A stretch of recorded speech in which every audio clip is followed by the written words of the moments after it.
ผู้ช่วยเป็นจากตะวันหัวเท้า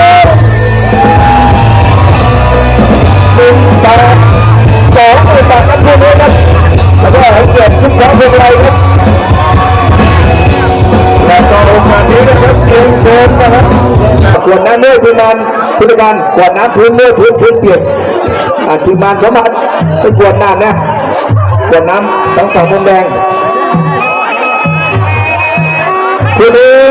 ข้างละ60,000ครับประกาศได้120,000ทีมงานสมบัติดวงกำลังส่งไปบนหัวช้างแล้วก็มีใต้ติ่งเสาหลักไทยครับแสงสว่างสุนทรก่อสร้างเป็นตะบนหัวช้างแต่มาเสียตะบนหัวช้างตีที่นาหารมารับบังได้ผู้ใหญ่กูไปด้วยที่มือเด้ทีมงานเฉาจันทร์กุลซ้าย3 ยกได้3 ยก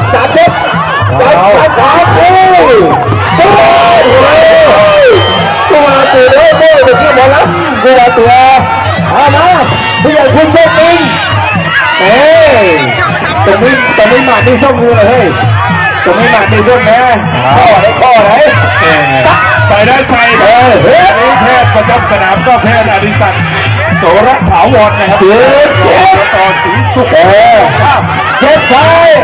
ผู้ใหญ่โตเจ็บซ้ายขวาผู้ใหญ่โตผัดกันดุแล้วก็ผัดกันรับครับที่ก่อนผู้ใหญ่โตรับประโยชน์ขวามาซ้ายขวาไปผู้ใหญ่โตหัวซ้ายขวาไปผู้ใหญ่เด็กผู้ใหญ่ผู้ใหญ่บ้านดันขวาบอลเจ็บ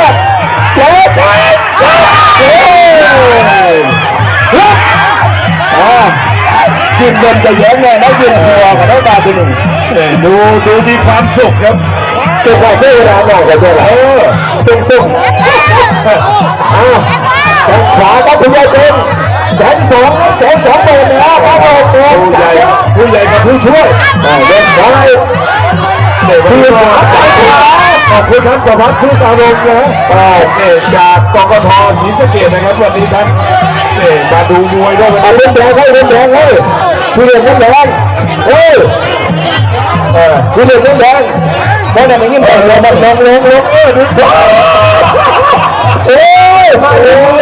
ไม่ได้ผ่ามันมาจะนี่ผ่านมาเขาด่าอันเด็กตึงมาจะนี่แม่บ้านเห็นดาบมันไม่อยากบังออก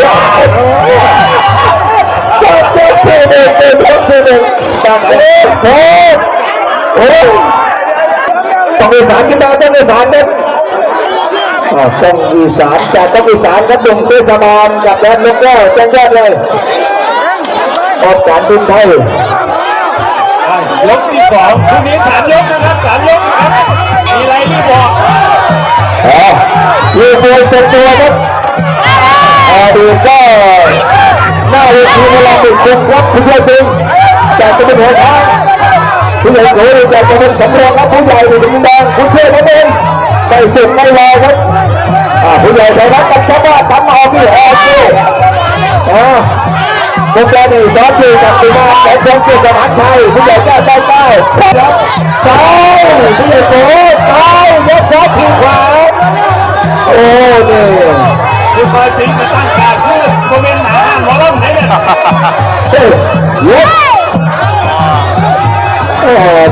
จิตเองก็บอกตัวเลย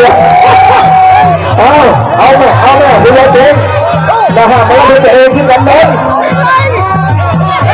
ผู้ใหญ่โตที่ขวาไปขวาผู้ใหญ่โตดันขวาเสียบให้เสียบเข้าขวาที่ขวาผู้ใหญ่ขวาไปผู้ชายเองผู้ใหญ่ได้ไม่ยิงไม่เสียไป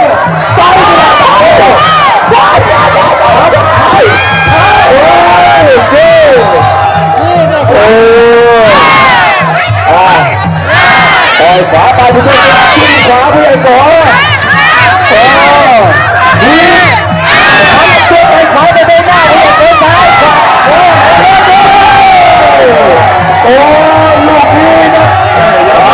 ตัวนี้นะเดี๋ยวยกที่3ยกสุดท้ายกัน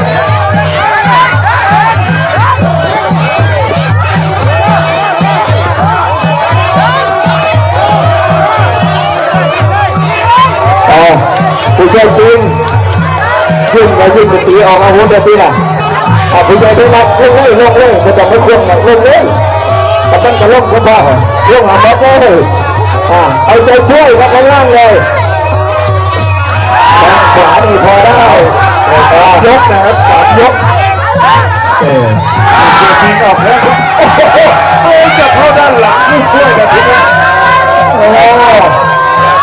บนเวทีก็เขาระวังด้านหลังพี่เลี้ยงก็ระวังด่านเอา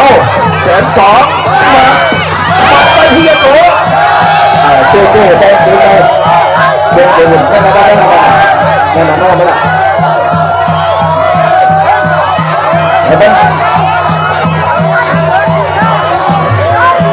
เอาเรื่องดูแล้วกันโอเค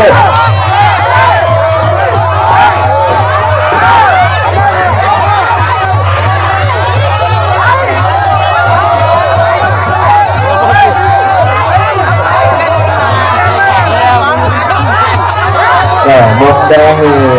ในสายงานของท่านกำนันแต่รอดความภาพครับประธานเดือนกำนันไม่ได้อย่างที่ใสทางขวาครับจบยกที่3 ยกสุดท้ายจะตีเป็นสี่แต่ตรงแรกใครเลยเว้ยเขาเตะได้2 เที่ยวเลยว่าจ้าใบสุดท้ายนะครับแล้วก็ชูไปที่ผู้ใหญ่โตสอไทยเลี้ยวตัวแม่บ้าน